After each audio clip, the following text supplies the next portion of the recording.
بسم الله الرحمن الرحیم. محترم سامعین، پروګرام تحفه د سار شروع شو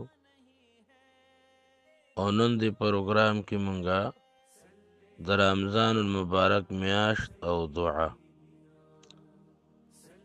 ارشاد ربانی دی. وَإِذَا سَأَلَكَ عِبَادِي عَنِّي فَإِنِّي قَرِيبٌ أُجِيبُ دَعْوَةَ الدَّاعِ.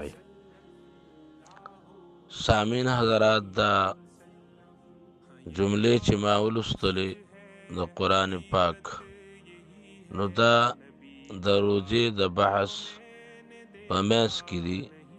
کومه رکو کې چې د روزې ذکر دی او د روزې احکام دي، نو د روزې د احکامو په منځ کې دا جملې راغلي دي.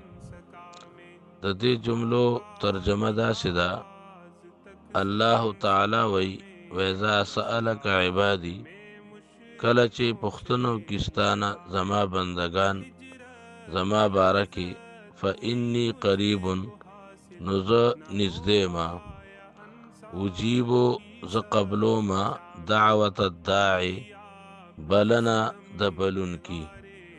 یو سړی چې دعا کوي، سوال کوي، نو زه د هغه سوال قبلو ما. اوس دا جملې چې دي دا د روزې د بحث په منځ کې راغلي دي.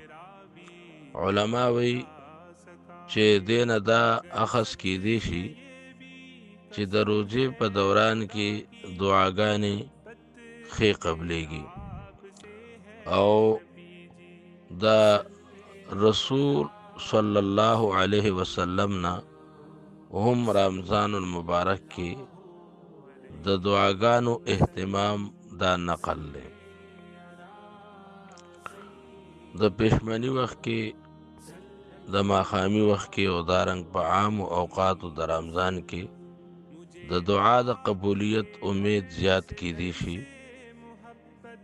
دا د دې آیت مبارک نم اخذ کیږي او دا د احادیث مبارکو نه هم معلومیږي. خاص کر د رمضان په شپو کې د دې دعا ذکر، دا دعا غوښتل: اللهم انک عفو تحب العفو فاعف عني.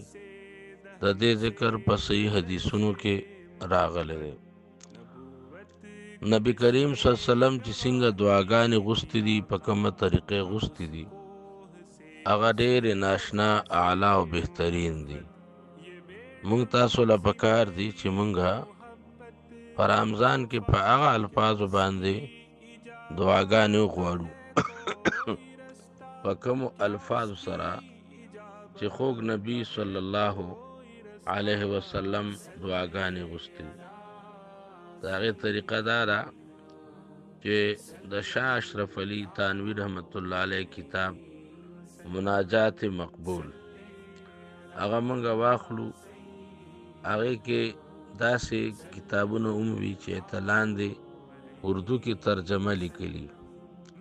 مونږ د عربۍ هغه الفاظ وایو او تصور کې هغې کې چې کومې خبرې وي هغه مونږه غواړو.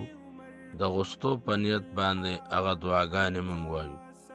هغې کې ترتیب داسې دی چې د اوو ورځو د پاره پای کې د هفتې دروازې، د اتوار، د ګل، د نهې چهارشنبې، زیارت، جمعې، داسې ترتیب سره پای کې دعاګانې دي. د سہولت تر ورځو تقسیم د پاره هغې دغه ترتیب کړی دی. هغه کتاب مونږ د ورځې یو منزل وایو یا روجه ده. دغه کتاب مونږه ټول ختمو د ورځې یو ځل. نو د نبی کریم صلی الله علیه وسلم اهم دعاګانې دي او دغه ټولو برکت په مونږه ته حاصلیږي. دې نه علاوه په خپله ژبه کې خپل ضروریات په عاجزۍ سره د الله تعالی نه وغواړو. دویم، د آیات مبارک کې انی قریب ویلی دی.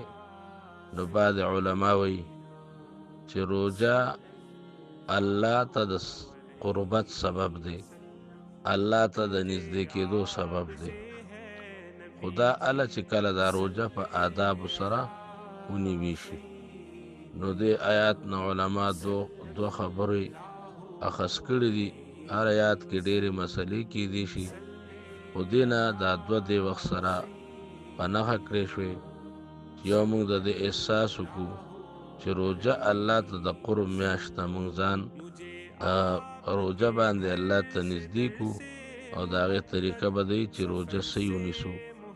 او د صحیح نیولو طریقه دا ده چې کوم موږ را روان کلیپونه کوو د روجې د مسایلو چې دی خیال وساتلی شي. او دویم چې موږ روجه کې دعاګانو اهتمام وکړو. الله دې موږ رمضان ته ورسوي. الله دې د رمضان انوارات برکات موږ ته نصیب کړي. ربنا تقبل منا إنك أنت السميع العليم.